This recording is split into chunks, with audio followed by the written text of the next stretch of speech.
Data abstraction is the topic we are going to learn today in our video. That is, data abstraction is a process of hiding the implement details such as how the data are stored and maintained and representing only the essential features to simplify users' interaction with the system. There are different levels of data abstraction or RDBMS architecture, or it is also known as a DBMS architecture. There are three levels in DBMS architecture, that is the external level, conceptual level and the internal level. These are the three levels in DBMS. Now let us see the different levels in DBMS. That is, the first level is internal level. The internal level, it describes the physical representation of the database on the computer. That is how the data is stored in the database. It is also gives details about the record placement and data compression and the data encryption. The conceptual level. The conceptual level is the second level and the logical structure of the entire database as seen by the DBA will be shown in the conceptual level. What kind of data is stored in the database? The relationship among the data and the complete view of the data requirements of the organization. It also represents the entity, attributes and relations and the constraints on the data. The external level, it has highest level of abstraction, that is highest level of hiding the user's view of the database, and it consists of number of different external views of the database, and it describes a part of the database for a particular group of user.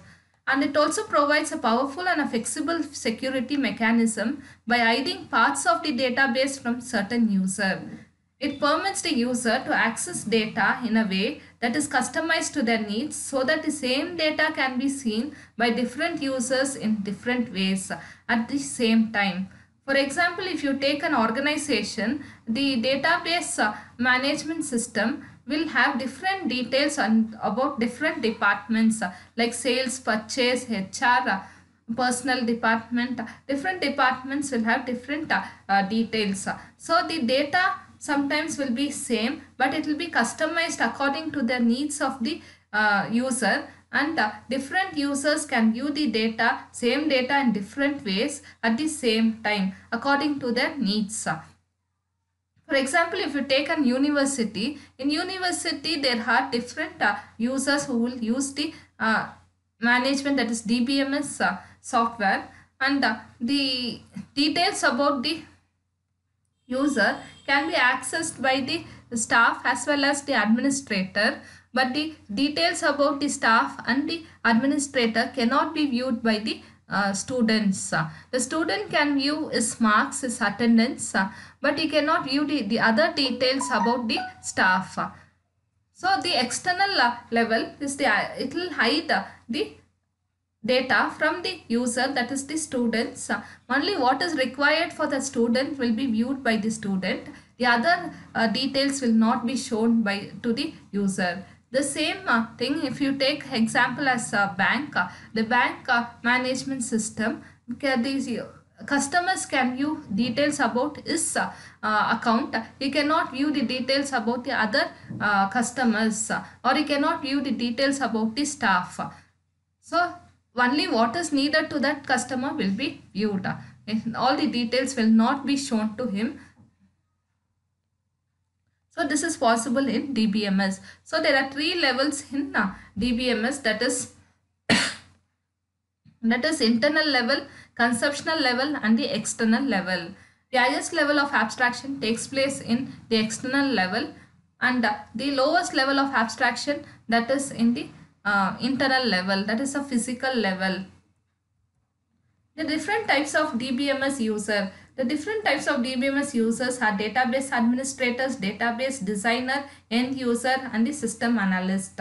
The DBA is responsible for the entire database. He will coordinate and monitor the entire database, and he is given rights to access the database, and he will also authorize access to the database, and he can acquire the hardware and the software resources required.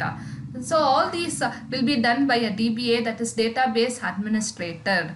The next user is database designer. He is responsible for identifying the data to be stored and choosing appropriate structures to represent and store this data.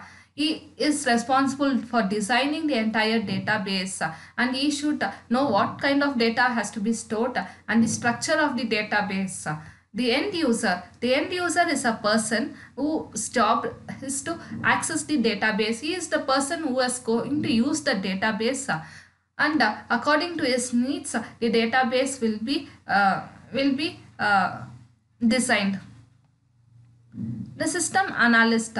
System analyst is a person who will ask the user what is his requirements. According to his requirements, they will start designing the database. And the application programmers who writes the programs for the database and implement these specifications as programs.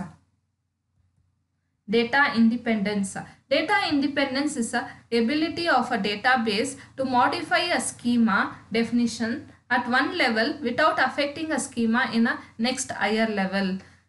Schema is nothing but the different levels what we have already studied now, that is internal level, conceptual level and the external level. These are the schema. Schema is nothing but a structure of the database is known as schema.